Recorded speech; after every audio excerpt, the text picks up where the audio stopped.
Today marks 1 year since the University of Missouri's president promised to make sweeping changes to the college's handling of sexual assault and harassment. The promises came just days after a national broadcast report said the school may have failed in handling Sasha Manu-Corey's case. Manu-Corey was the Mizzou swimmer who claimed to be raped by Mizzou football players, struggled with mental health, and eventually committed suicide. For this story, I spoke with the University of Missouri system president to find out what's been accomplished in the last year, but I also flew to Toronto, Canada to meet with Sasha's parents to get their grade on those changes.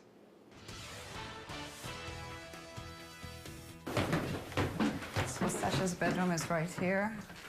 We haven't done much to it. To the eye, it may look unchanged. Then haven't washed or replaced them since. I'm not able to do it yet. One day, but not yet. So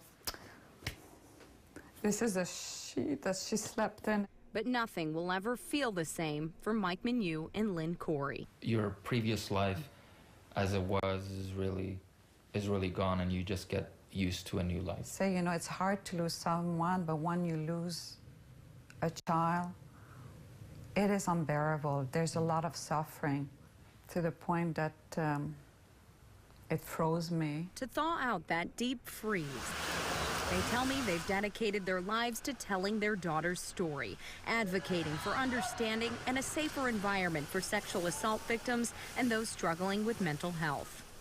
My kid didn't want to die. She didn't want to die. She wanted to live, but when she had tried to kill herself in Mizzou, like apparently she was yelling out at the police, the system failed me, because she had tried to seek help a few times and the proper help wasn't there for her. Everything that surrounded Sasha failed her. And that's a lot of people, a lot of resources. Marissa, good to meet you. I met with UM System President Tim Wolf to get his take after he pledged to change the climate regarding sexual assault on campus a year ago. She just, was bawling. I mean, she was crying. That promise came right after the ESPN report criticizing the university's handling of the incident. Manu and Corey claim in 2012 they sent emails to MU officials informing them that Sasha may have been raped in 2010. They found this out while reading a journal entry of hers. There was absolutely no follow-up. There was no phone call.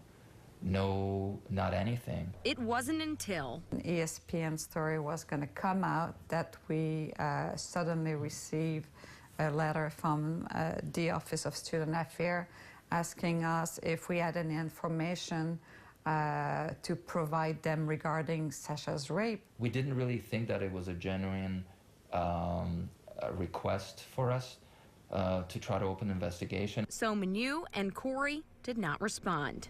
The university broke the law by not investigating the rape claim. That's something colleges across the country are beginning to understand as they apply Title IX. Title IX is the federal law which allows equal access to education for all genders and requires a university to investigate all claims of sexual assault. We weren't exponentially worse than our colleagues in higher education. So it wasn't that we were completely asleep at the switch. We, in fact, had resources available and were helping in preventing and helping in adjudicating those situations. But you still have to go into this as that was our student. How did we fail her or he, and how do we prevent that on a go-forward basis? 1 year ago, Wolf promised. We're going to be looking at everything. Do you look at everything? And then some. So let's take a look at what the university promised it would do in the past year and what it's actually accomplished. An investigation should have been done at that time. The school hired a St. Louis law firm to determine how it mishandled the Manu-Corey case. Wolf created a task force to inventory and assess sexual assault and mental health policies. This has been completed. The UM system paid a national risk management firm hundreds of thousands of dollars to look into it. He then issued Executive Order 41 in October that strengthened the university's response to sexual misconduct and discrimination. The school is in the process of hiring a full-time Title IX coordinator. It's been conducting interviews and has someone in the job in the interim. Understand what harassment is. University staff is required to become mandated reporters of sexual assault and sexual harassment by taking an online course. That was supposed to be due tomorrow, but the university has extended the deadline to the end of March. And finally, students will go through sexual assault training.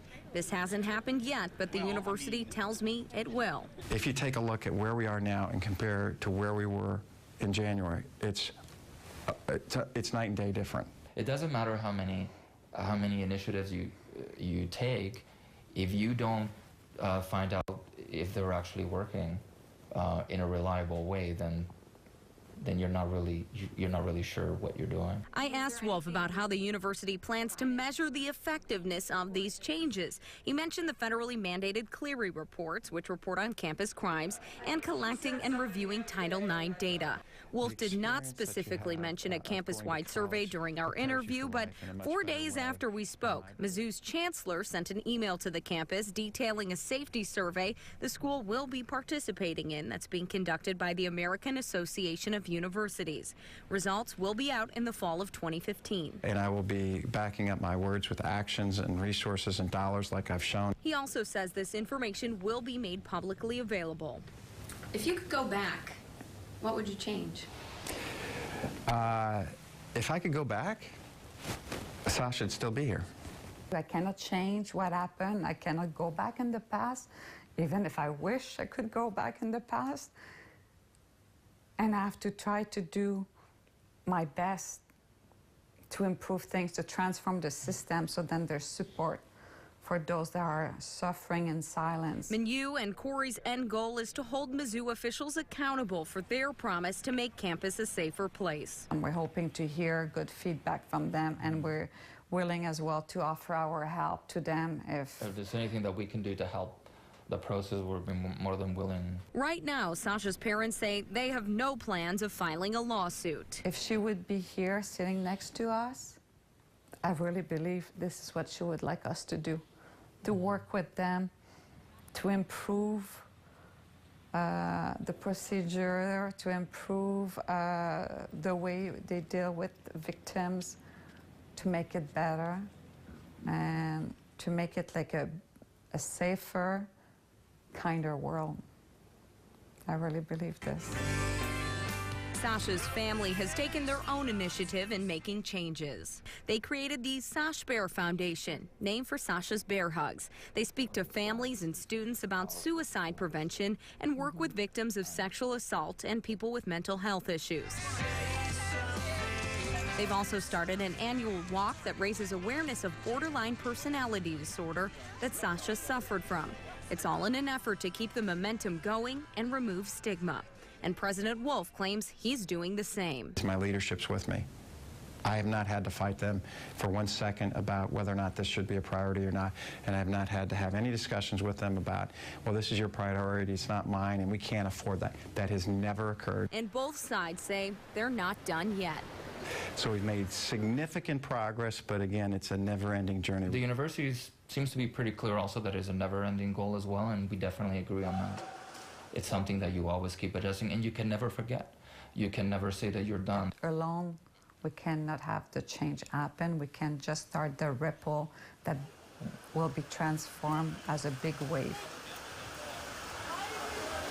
Sasha's parents tell me they plan to call the university this April to check in on the progress of these changes. They both stressed to me they understand they have to be patient, but don't want MU officials to forget their story. If you're interested in giving your input or asking questions about the initiatives to combat sexual assault at Mizzou, you can attend the Board of Curators meeting next Thursday at 3 on MU's campus.